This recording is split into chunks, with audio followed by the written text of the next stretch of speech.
Why we may use parts of this sensor is discussed in previous videos, so I'm not going to go over it again. But this flap sensor might actually not be bad at all on this car. If you would like, go to the intake manifold part 1 video and pause it at 16 minutes 22 seconds and you'll be able to see the underside of the intake manifold. You might be better off using some photos from the forum or online. But the vacuum routing is complex, and there's one that goes into the bottom of here, and there's 2 hoses that come in this area, which we've looked at more carefully. So the one vacuum hose that was popped off here is in relation to those 2 diaphragmed things that have arms which actually activate the flaps inside of here.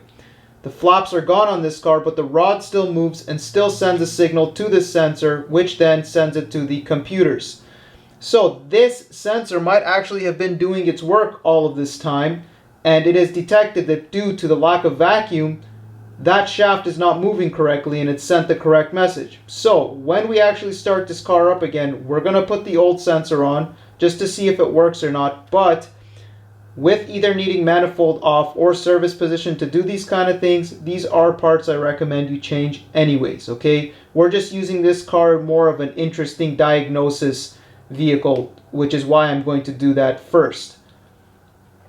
Now, it gets even more complex because all of those items underneath the intake manifold, the vacuum stuff with the diaphragm, so there's 2 of them, and I checked the hoses, again, 1622, you can see that no matter how you follow those hoses, it's not isolated. So both of those 2 diaphragmed things that push the arms in and out to move the flap rod are related to the vacuum system, which also means that possibly this could be bad because it should be throwing codes on both sides.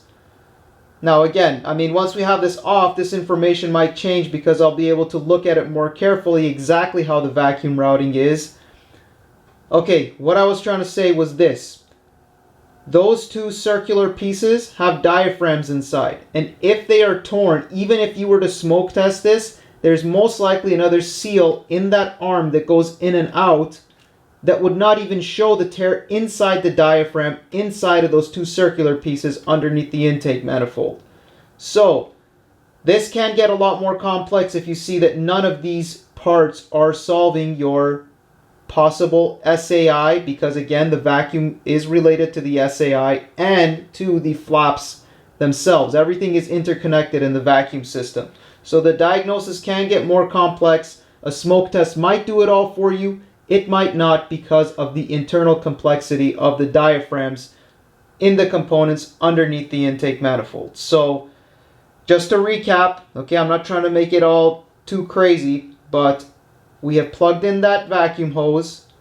We're going to use the old sensor, and then we're going to take it from there to see if we need to change this sensor, which this is the new one. We might take it off and reuse it, and we might change this too. And we might actually just have even more vacuum issues underneath there. Now, in a future intake manifold video, way back when, there are some hoses under there that I would like to change, but those are most likely related to the evap system.